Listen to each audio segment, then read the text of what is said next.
Hi, so I thought I'd better update you on what happened.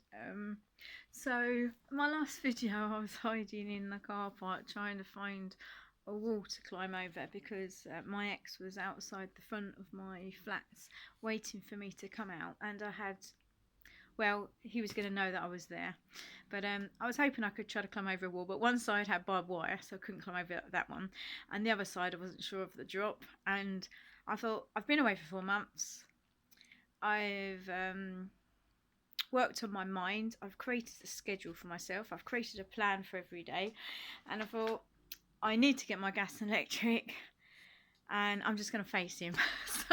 so where I was hiding, I just walked out from the bins and I just walked forward, and so he's so he just stayed where he was, and I walked up to him and I said, "I've not been at rehab.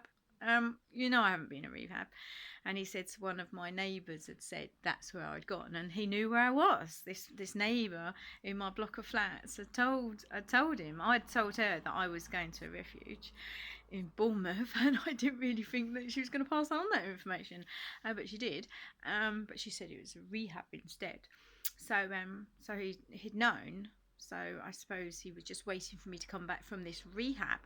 So he'd been outside talking with his mum's partner, and he said he wasn't going to go. I could hear him talking, saying he wasn't going to go until he'd seen me, until he spoke to me, because I'd vanished. I vanished on Valentine's Day. It felt like he'd been,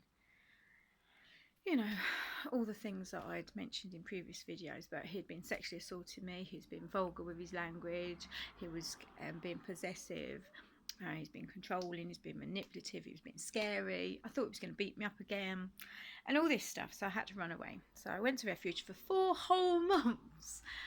But the refuge got too much for me. I missed my family, and it's actually cost money to stay at a refuge, which I didn't know. I've been at a hostel before, and three different hostels, and I wasn't charged for Wi-Fi or heating or cleaning or garden services. But when you go to a refuge, you have to pay for these things, and I couldn't afford it.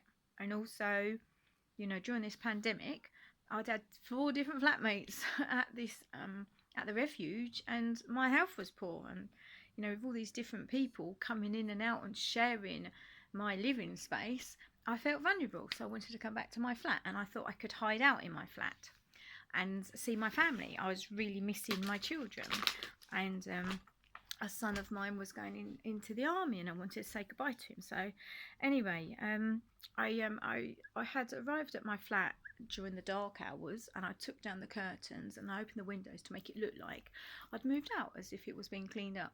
But I hadn't hidden my car. I didn't think he'd find it so quickly. Anyway, what I did was I went outside to the front and I said, I've not been in rehab, I've been at a refuge because of your behaviour. And I said to him straight, I said, I told you I would vanish and I would go if you are badly behaved. And I'd told him lots of times.